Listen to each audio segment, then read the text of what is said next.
I'm Leia Maisy Gardosa from IPED 2D, and this is my overview of history, equipment, and facility of football. Football has a long history. Football in its current form arose in England in the middle of the 19th century. The first known ball game, which also involved kicking, took place in China in the 3rd and 2nd BC under the name Kuju. Kuju was played with a round ball on an area of square. An attempt to create proper rules for the game was done at a meeting in Cambridge in 1848. But a final solution to all questions of rules was not achieved. Another important event in the history of football came about in 1863 in London when the first football association was formed in England. The sport was at first an entertainment for the British working class. Huge amount of spectators, up to 30,000, would see the big matches in the late 19th century. The game would soon expand by British peoples who traveled to other parts of the world, especially in South America and the India, with the interest in football became big. Equipments, helmets. The most important item on any football equipments list is a helmet, which protect the head from injury during games and practice. Jockstrap and cap. Protecting the groin is crucial in a game of football, which can be hazardous to any region that incurs severe impact. Mouth guard to protect the mouth and teeth during a game. A mouth guard is essential for the field.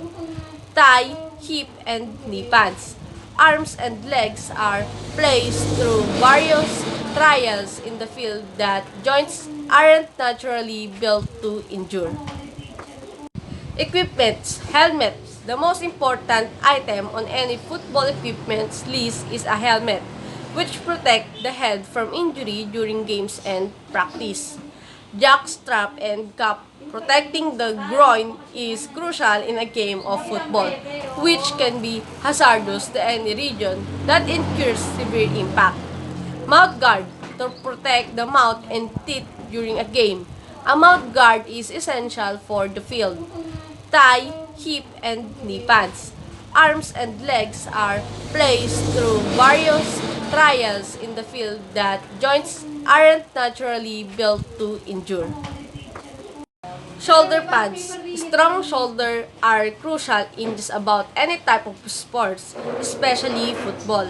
However, no player's shoulders are strong enough to withstand the force of tackles unscathed. Gloves. As one of the world's most hands-on sports, it's important that football players keep their hands free of injury. Certain players are more susceptible to hand injury than others, including receiver and linemen. Neck collars, neck roll.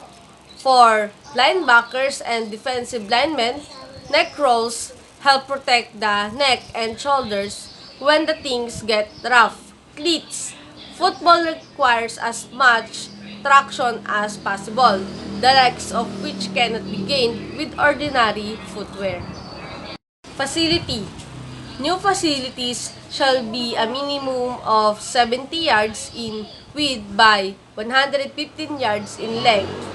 FIFA's rules, meanwhile, state that field must be minimum length of 20 meters and a maximum of 120 meters. FIFA govern all the match balls used in association football games. They regulate the football size, the materials, and its inflate pressure. The minimum length of pitch lane is 90 meters and the maximum length is 120 meters. Pitch width or the goal line. The minimum length is 45 meters and the maximum is 90 meters wide.